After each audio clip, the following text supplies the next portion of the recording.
Recuperar un perfil como el de Marisa González, que fue Premio Velázquez en el 2023, es fundamental, ¿no?, para la institución, sobre todo porque abre la posibilidad de conocer, de investigar, de realmente profundizar en una generación de mujeres de la que poco o nada conocemos. Es una memoria viva, una memoria que sigue ahí y a la que no hemos interrogado lo suficiente, ¿no? Una exposición de estas características, que es una antológica que recupera sus principales trabajos, ¿no?, a lo largo de estos últimos 50 años, nos permite realmente como abrir una brecha para que nuevas generaciones nos podamos proyectar en ese pasado que desconocemos, ¿no?, desde la voz de sus propias protagonistas, que son las mujeres entendidas como sujetos subalternos, que tuvieron que de alguna manera como revertir, agrietar un contexto para poderse proyectar como artistas y sobre todo perfiles como Marisa con una obra en relación a los feminismos y a los movimientos sociales.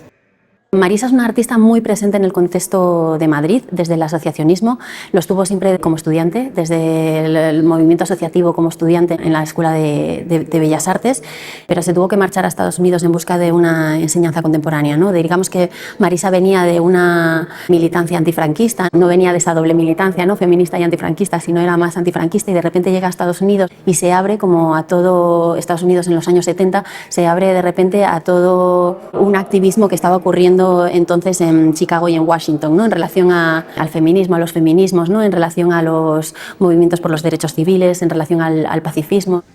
Cuando terminé Bellas Artes en Madrid, me fui a Estados Unidos, al Art Institute de Chicago, y allí me encontré con mi mentora, profesora Sonia Sheridan.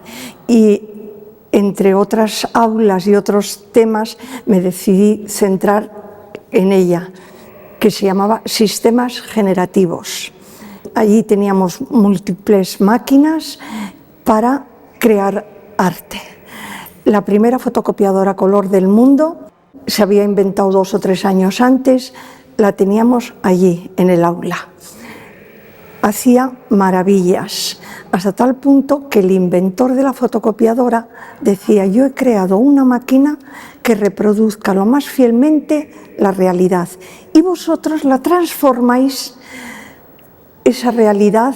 Y venía a ver lo que hacíamos. Dice: no me puedo creer que esta máquina sea un instrumento de creación.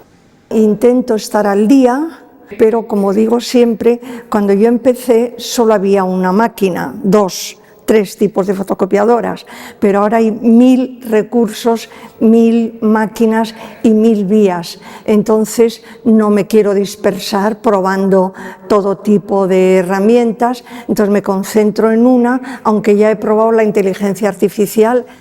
Es una artista que además sigue en activo, entonces la conversación está abierta, ¿no? Además, Marisa, su trabajo nunca está cerrado, continuamente reconfigura sus series. Para esta exposición bien veréis muchas cartelas que terminan en el 2025, porque digamos que ha reconfigurado, ha terminado de hacer, ha vuelto sobre su archivo para producir alguna obra nueva también.